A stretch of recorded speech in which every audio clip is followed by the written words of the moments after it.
Americans more than $800,000, and he made more than 9 trips there to plan the event. Robert Peck was fired from the GSA. He says he raised questions about the expensive trip. It is now clear that much of the expense at the hotel was excessive and unacceptable. Neely is on administrative leave. His boss, former GSA Administrator Martha Johnson, resigned earlier this month, almost a year after an initial report from the Inspector General.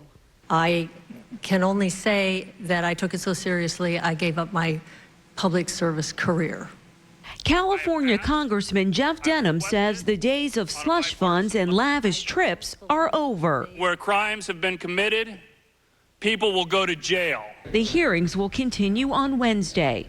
Danielle Nottingham, CBS News, Washington.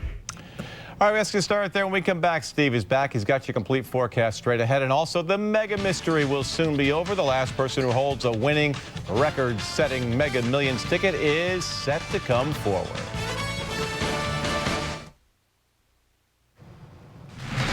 Your CBS 6 Instant Doppler forecast with Chief Meteorologist Steve LaPointe.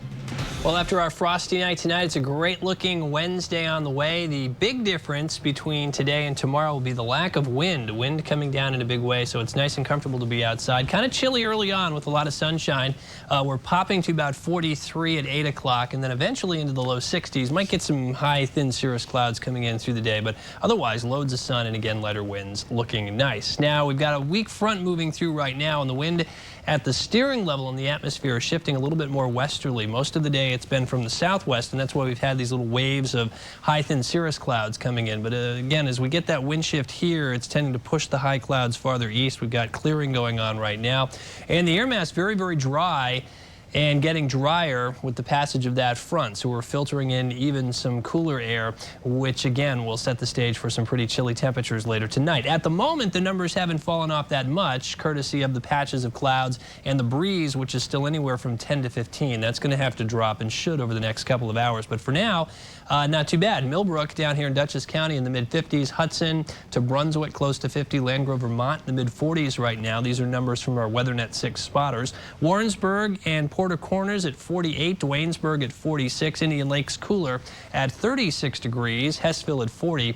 And Jefferson, high elevation location, down to about 38. So there are some pockets that are cooling, and the rest of us will see that later on tonight. Albany, though, still sitting at 48 as a result of this breeze out of the west-northwest near 12. Later tonight should drop down to about 5 miles per hour or so. So towards sunrise, looking for numbers generally in the lower to mid-30s. Pittsfield about 32. Saratoga 34, 35 for Albany. Mid-30s Kingston. Low 30s in the Mohawk Valley out towards Amsterdam, Gloversville. Then Glens Falls will just dip into the upper 20s tonight. Mid-30s for Schenectady, Hudson, and for Bennington. We've got some frost advisories in effect for the Mohawk and Hudson Valley.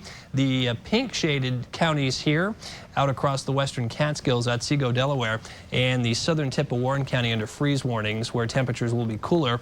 It's a patchwork on the map because these advisories are issued only where the growing season has begun, and that's in the Mohawk and Hudson Valleys and the western Catskills. Rest of the area will see temperatures just as chilly, but because these advisories are issued for agricultural purposes more than public purposes, you get this patchwork this time of the year.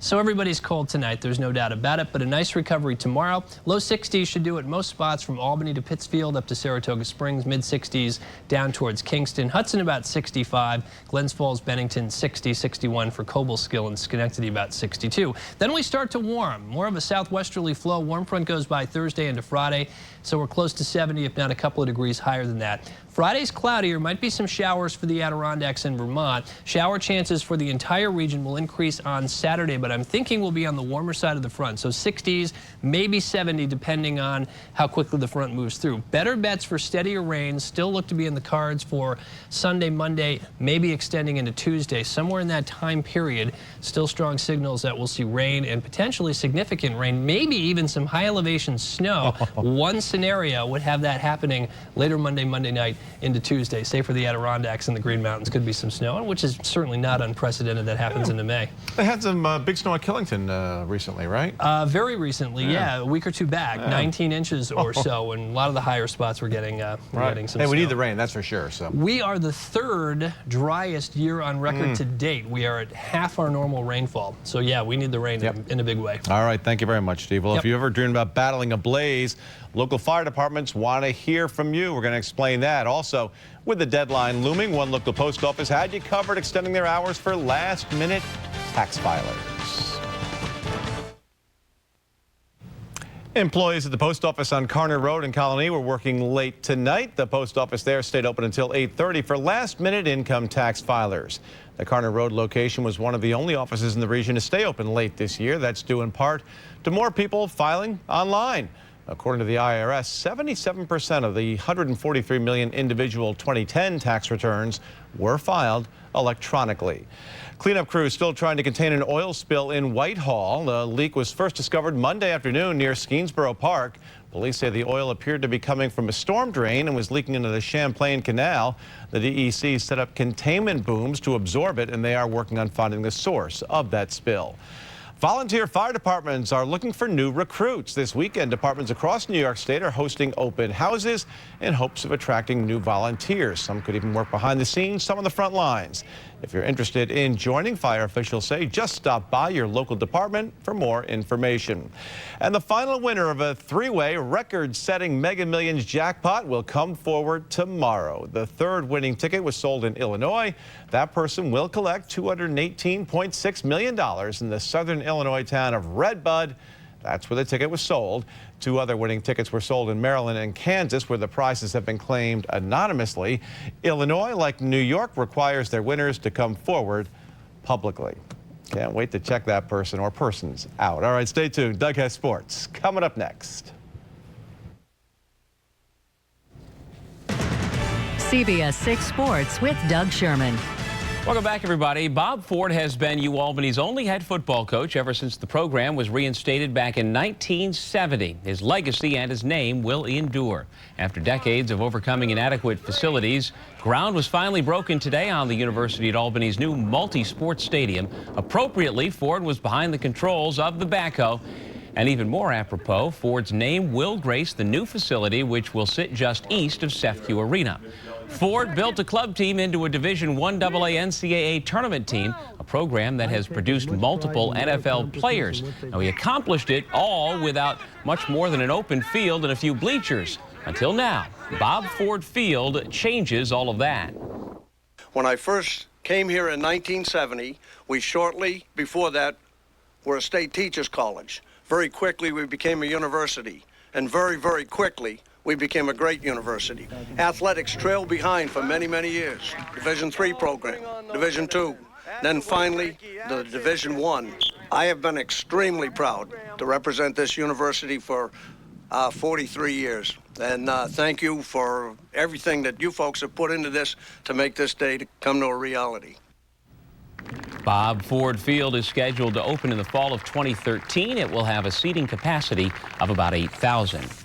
The Guilderland Lady Dutch and the Niskayuna Silver Warriors both unbeaten heading into their matchup today. Syracuse-bound All-American Kayla Trainer is the #1 weapon for the Silver Warriors, but she's hardly alone. Trainer had a hat trick, but 6 different players scored for Niskay. However, Guilderland is loaded. Shelby Iaposi and Kelly Camardo both are bound for Fairfield University, and you can see why Kendall Seatek and her sister Mackenzie will both play at Villanova. That was Kendall's lone goal of the day. The Lady Dutch also had plenty of young reinforcements. Kara Quimby is just a 9th grader, while Morgan Hart, a 6'1" sophomore with every big-time college program in pursuit, scored 4 times. A year after losing to Niskayuna in the sectional finals, today Guilderland was better.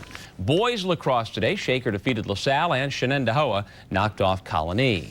Shen's goalie a year ago, Bobby Wardwell, was in the cage tonight for 15th-ranked Syracuse. The Orange visiting its longest and most storied lacrosse rival, the Hobart Statesmen.